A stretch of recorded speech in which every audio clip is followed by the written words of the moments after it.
as the years go by. Thank you.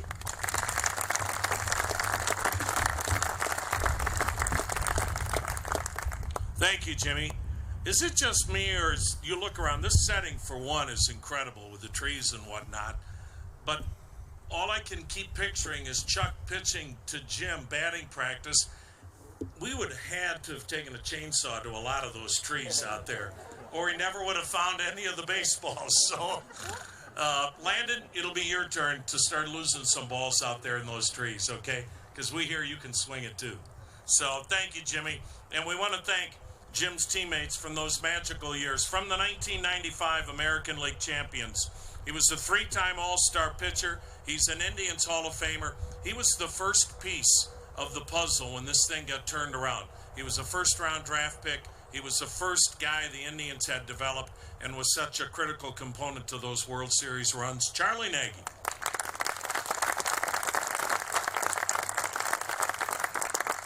This guy gave us more fun watching him just play the game with pure enjoyment. And guys, for you that are out there today, or if we have any little girls here, he played the game just like he did when he was your age. Always with a smile, always with energy, always looked like he was having more fun than anybody in the park. Of course, if you had his talent, it was always easy to smile because he did things no other second baseman outside of Rogers Hornsby had ever done. Three-time All-Star and Indians Hall of Famer, Carlos Baerga.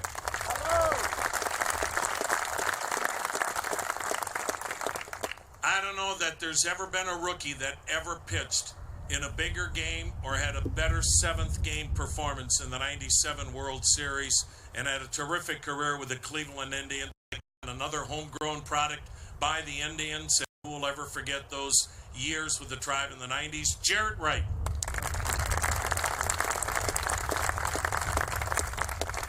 And in the 60s, this guy threw harder than anybody. Herbie used to talk about him saying, I think sometimes Sam got bored because he could just blow people away with his fastball. And all he did was go to 6 All-Star games. He was a 5-time American League strikeout king, one of the greatest Indians legends ever, Sudden Sam McDowell.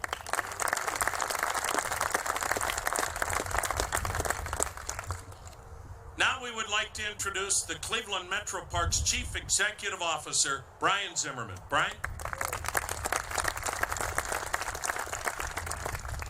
It's a tough act to follow, all these wonderful all-stars over here, and hopefully they inspire you, the youth that are out here today.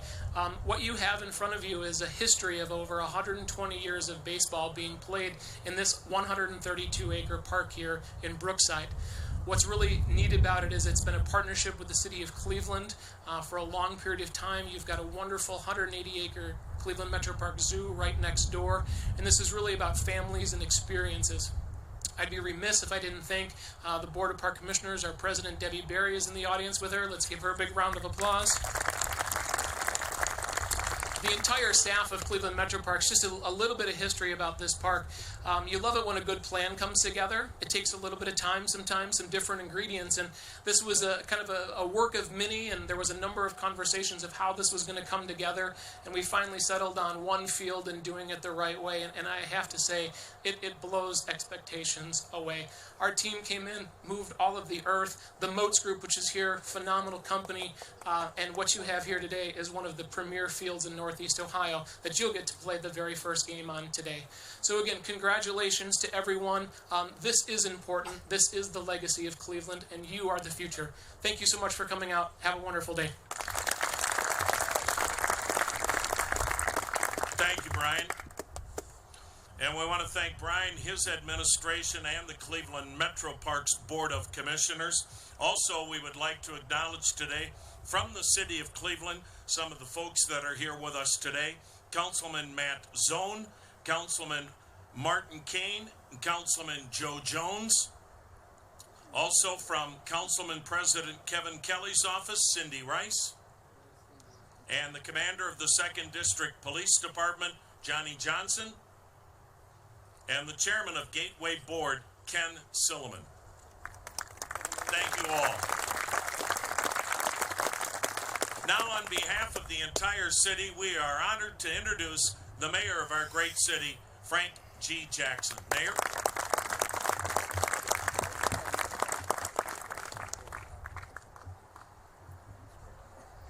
Good morning.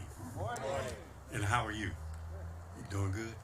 Well, I want to welcome the commissioner back to Cleveland and really congratulate Mr. Tomey on the naming of this complex after you. Congratulations.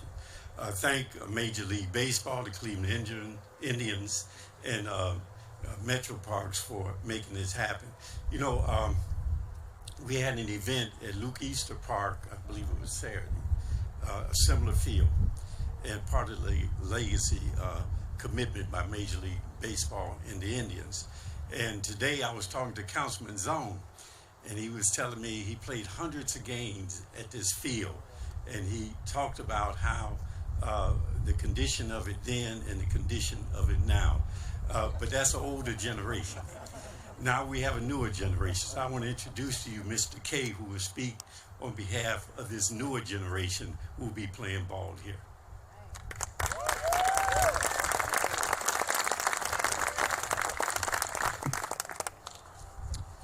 Well, first of all, I would like to thank the Cleveland Indians organization for this newly made field here we have today. One of the great privileges, like with a new turf field like this, is that it gives everyone the opportunity to play more games, because during the season the weather isn't always ideal. Everyone knows that. The rain usually leads to a lot of delayed games due to bad field conditions, but with a turf field it's not affected by the rain as much as a dirt field is. It's an added benefit to the community, to the parents, to the players, to the adult baseball leagues that play here, to the schools, to the city rec centers, and others. We'll get to have a fun time enjoying the great game of baseball here on this field. Now let's play ball.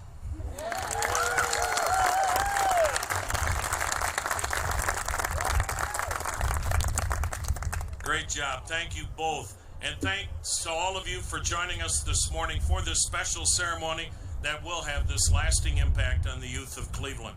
We are going to do a quick group photo, which will then be followed by the ceremonial first pitch featuring Philip and Jim. We're going to clear the field, if we can, for that quick group photo, and then the first pitch. And then these young ball players from Estabrook Recreation and Gunning Park Recreation junior boys teams will be playing the very first game on this brand new field. So thank you everybody for being here.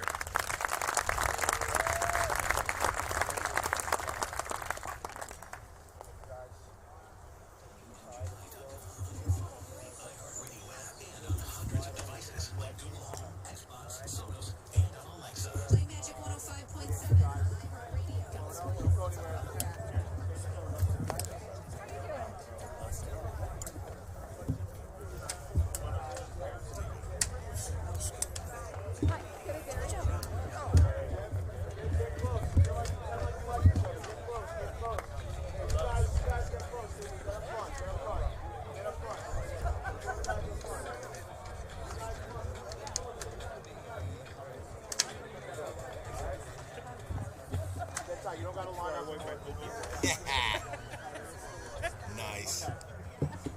All right, good. Hi, Mary. Go ahead. Oh, Mary. Yeah. Hold on, Mary. Hold on. All right. We're going to go to the center. We go to the left. Back to the center. And to the right. All right, very good. Okay, can we clear the field? We're going to do a first pitch. Where's Philip? Everyone else, if you can go to either the third base or first base side.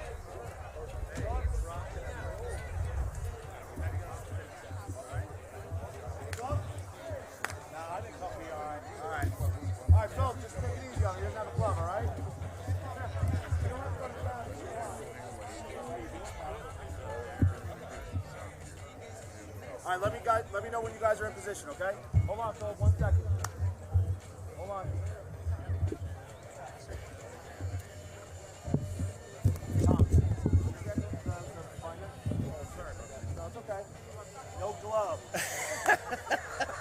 I don't know if What's a glove? What's a glove? It's all good. Let's see on my hand. Where's your bat? All right, Philip, on the count of 3. Hold on. There's a glove. There we go. There we go. All right. Hey, this is my son. 1, 2, 3. All right.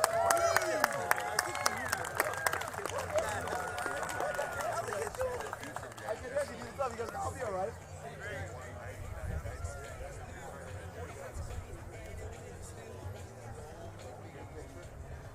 All right, you want pictures with Jim and Philip?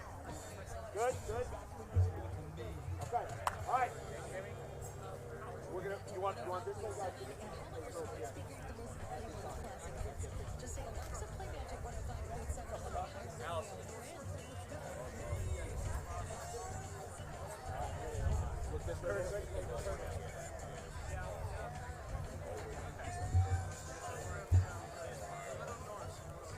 All right, we're gonna get you guys going.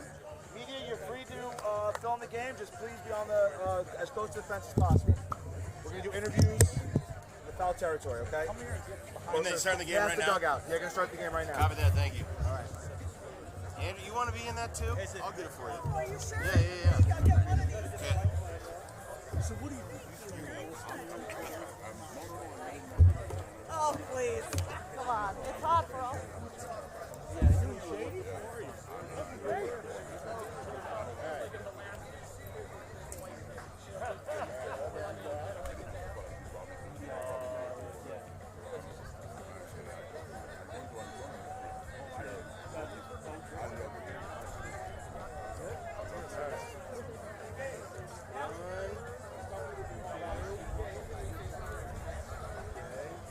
I did portrait too, so it looks better. Oh, good. 1, 2, 3. Thank you for that. Awesome. Yeah, 1 second. 1 second.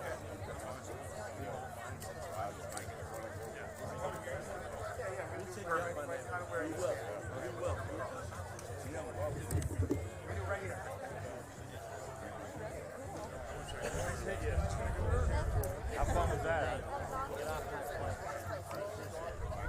Really fun to watch. That was a lot of fun. It really was.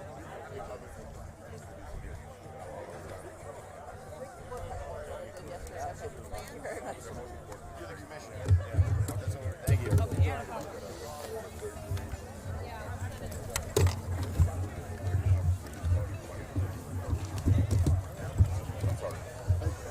Stand close, like semi.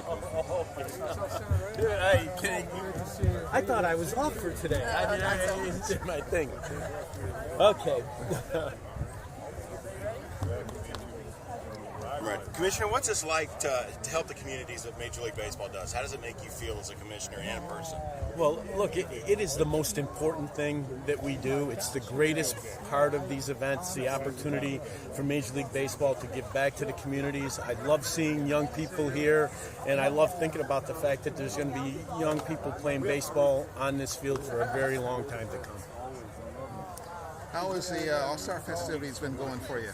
Listen, Cleveland has been an unbelievable host for the All-Star Game so far.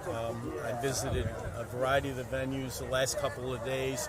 We've had great crowds at Play Ball Park, really exciting for us. Can't say enough about the event so far. How do you see the tradition with the former players that got it so well represented? This was a big deal for the How heartwarming is that from the baseball perspective? You know, our former players are one of the great assets of the game. People like Charles Nagy, Carlos Bagger that are here today, you know, they always come up to you and say, what else can I do? Is there something else I can be involved in? And it's so important to passing the game on to the next generation. These are people's heroes. The youth aspect, of course, has been very, very important to you ever since you took over as commissioner. It's so much of that goes on during All-Star Week. It's got to be nice for you to see everything when it come together There's just so many kids. Well, I was out. I saw the Commissioner's Cup yesterday. I got to meet 4 of the teams that were playing the end of one game and the beginning of another. Really high-level play. We have 10 softball teams and 9 baseball teams here playing. That's great for the game, great for the future. I saw the high school home run derby yesterday afternoon. And, you know, it bodes well for the future of the game. We're attracting really great young athletes that are going to be playing in all-star games someday. How have Clevelanders embraced the All-Star game this time around? Well, you know, I think that when you have a city like Cleveland where the various venues are close together, it creates a great event for the fans, and it's certainly going to be one here. I think people enjoy the fact that they can get from their hotels to the ballpark, to play ballpark, to the parties, mostly without getting in the car or on a bus, which is really fantastic. So Cleveland's been a great host, and we're glad to be back here. All right, guys, we good? Thank you.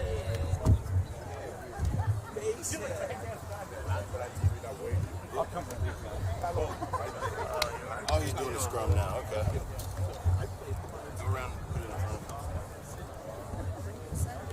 Switching things up a little. You guys want to try and get the side? You're good.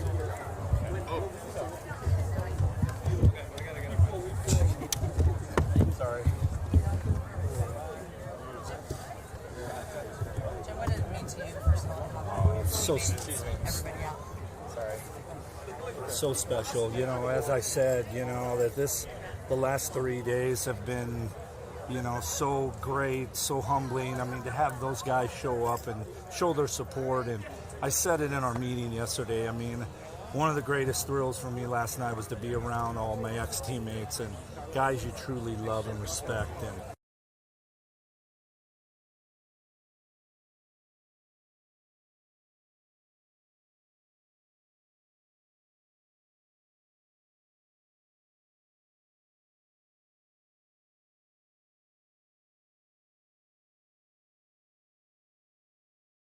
it's just, and to share it with my family, my kids get to be a part of this, Andrea, and you know, it's just, it's very surreal, you know, and the best part of this is now we can watch all these kids progress, let them play ball, have fun, and if it helps them in their career as they now kind of go through the journey of youth baseball up through high school and then into college, that's what it's about.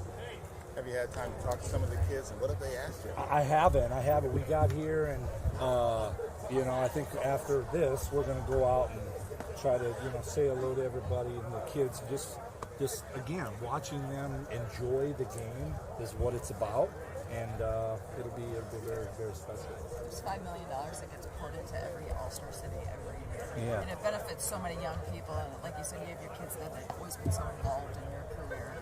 Just to have that lasting legacy after this All-Star game moves out, how nice. It is, and that's the best part, is this will forever go on, you know, and to have it, I mean, to pull in and see that sign out front is, that'll be there for a long time, and you feel proud of that. You feel great that you were able to be a part of a great organization, a great city that, you know, that supports their players. We as players appreciate that, and we respect that, and that's why I think you see the tradition of guys coming out and showing their support, because, you know, at the end of the day, it is about our youth. You know, I have an 11-year-old son now, and I coach him, so I see fields like this now are becoming a big part, especially the Midwest, East Coast, because, you know, rain and weather play a big factor.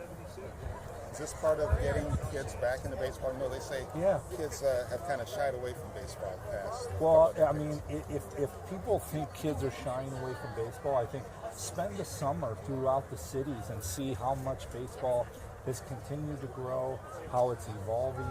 I mean, the family support that I see it, you know, like families show a lot of support in their cities and the youth programs. So that's the best part, because I think it will continue to grow within it now. You prefer grass or turf infield? For youth, I prefer turf because if it rains, they can continue to play. That's the best. If there's no lightning, they can continue to play, and it's, you know, nothing against grass, but these are now becoming the big thing with youth baseball. Thank you. Thank Appreciate you. your time. Nice to meet you. You as well. Take care, guys. Thank you, Mr. Tillman. They're going to start playing here in a second.